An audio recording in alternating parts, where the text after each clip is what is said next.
सभी को नमस्कार। 10th हिस्ट्री की क्लास में आपका स्वागत है।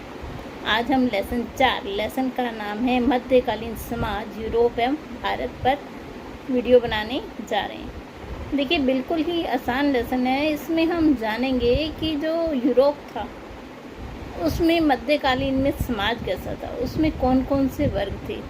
देखिए, जो उसके प्रमुख वर्ग थे वो था पादरी, सामंत और सामान्य जन। 3 वर्गों में विभाजित था। उनकी जीवन यापन शैली के बारे में हम जानेंगे। तो चलिए शुरू करते हैं अपना टॉपिक। मध्यकालीन समाज यूरोप एवं भारत।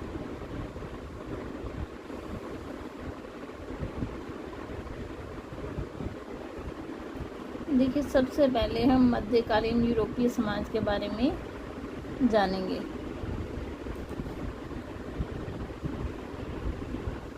नौवीं से लेकर 14वीं शताब्दी तक पश्चिमी यूरोप का भौतिक, राजनीतिक तथा सामाजिक आधार सामंतवाद था, जिसके उदय का कारण राजा की शक्तियों का क्षीण होना था। देखिए, जो राजा थे उनकी शक्तियाँ कमज़ोर पड़ चुकी थी, इसलिए सामंतवाद अधिक शक्तिशाली हो गया था। समाज का यह संगठन भूमि व्यवस्था के माध्यम से पैदा हुआ था।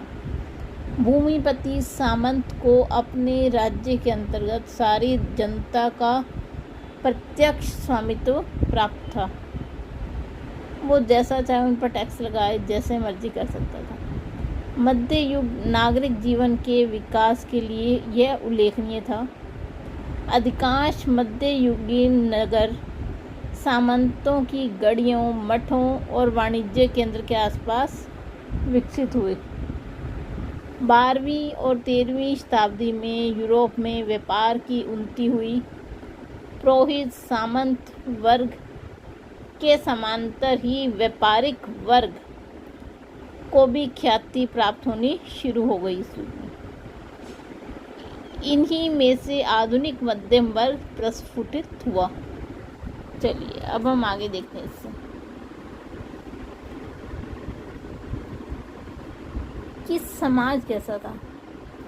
मध्यकालीन यूरोपीय समाज 3 वर्गों में विभाजित था। पहला पादरी, दूसरा सामंत और तीसरा सामान्य जन। तो चलो सबसे पहले हम देखते हैं पादरी वर्ग के बारे में। देखिए, जो पादरी वर्ग था वो सर्वोच्च वर्ग था। पादरी गिरजाघरों में ईश्वर की सेवा में लगे रहते थे। गिरजाघर ईसाइयों की उपासना का घर होता था। ये पादरी बड़े बड़े भूस्वामी हैं। इनके पास वहीं से आय प्राप्त होती थी, जिसे वो अपने निजी हित के लिए प्रयोग करते थे। राजा तथा लॉर्ड सामंत इनसे परामर्श भी लेते थे पादरियों से। देखिए, कई छोटे सामंत तो पादरियों से कर्जा भी लेते थे। बड़े बड़े गिरजाघरों के पादरी सुंदर महलों में रहते थे और रेशमी कपड़े, रत्न पहनते थे। अपने पास घोड़े रखते थे सवारी करने के लिए। बड़े पादरियों के अतिरिक्त कुछ छोटे पादरी भी थे। वे छोटे गिरजाघरों की देखभाल करते थे, जो कि समाज से गांव से दूर बसे होते थे। ठीक है जी, चलिए ये तो हो गया पादरियों के बारे में।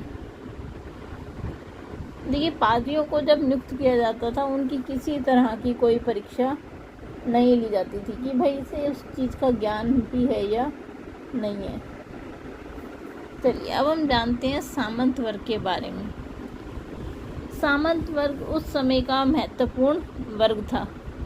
इसका कार्य न्याय करना और रक्षा करने का होता था। इनका भूमि पर अधिकार था। बड़े बड़े भूस्वामी लॉर्ड कहलाते थे। इनके पास विभिन्न गतिविधियों की शिक्षा थी, जैसे कि आखेट, घुड़सवारी, जैसे कि युद्ध विद्या, अखेट करना, ये सब इन्हें आता था। इनके पास एक सैनिक टुकड़ी भी होती थी जिसका मुख्य काम क्या था, युद्ध में भाग लेना। जो सामंत थे वो वैभवशाली जीवन जी रहे थे। उनके पास कीमती वस्त्र, बड़े बड़े महल जैसे मकान थे जिसमें कि नौकर चाकर लगे हुए थे। चलिए इससे आगे देखते हैं अब हम तीसरा वर्ग, सामान्य जन। देखिए ये जो सामान्य जन था वो तीसरा वर्ग था। इस वर्ग का काम दोनों वर्गों के लिए फसल उत्पादन करना था। देखिए जो हमारा पहला वर्ग था पादरी वर्ग और दूसरा सामंत वर्ग, उन सब के लिए भोजन का प्रबंध करना इस वर्ग का काम था।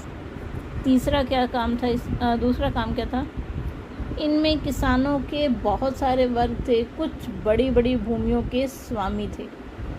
वो अपने खेतों को दूसरों को जोतने के लिए देते थे और उसका कुछ भाग, उपज का कुछ भाग उन्हें खाने के लिए देते थे। लेकिन उन किसानों को जो उपज का भाग मिलता था उसमें से भी 10वां हिस्सा उन्हें चर्च को देना पड़ता था। देखिए जो छोटे और गरीब किसान थे वो घास फूस की झोपड़ियों में रहते थे। अगर इन्हें अपने बच्चों की भी शादी करनी होती थी तो सामंत वगैरह से परमिशन लेनी पड़ती थी। चलिए आगे अब हम देखते हैं इससे अगला, अंधविश्वास। देखिए अंधविश्वास क्या होती है, कुछ पुरानी मान्यताएं जिन्हें हम मानते चले आते हैं। जैसे कि कहते हैं कि मंगलवार को नाखून नहीं काटना चाहिए, वीरवार कपड़े नहीं धोने चाहिए, वो सब अंधविश्वास है। तो अब हम जानते हैं यूरोप में फैला अंधविश्वास। देखिए यूरोपीय समाज में चारों तरफ अंधविश्वास का बोलबाला था। अगर किसी व्यक्ति को चर्च की सदस्यता लेनी होती थी तो उस पर बपतिस्मा की क्रिया की जाती थी। उन्हें यही बपतिस्मा का जल अपनी फसलों पर छिड़कने के लिए, अपने पशुओं को पिलाने के लिए दिया जाता था। तो ये एक तरह का अंधविश्वास है जो कि यूरोपीय समाज में फैला हुआ था। अगर आपको वीडियो पसंद आए तो लाइक ज़रूर कीजिए और चैनल को सब्सक्राइब ज़रूर कीजिए। आप सभी का बहुत बहुत धन्यवाद।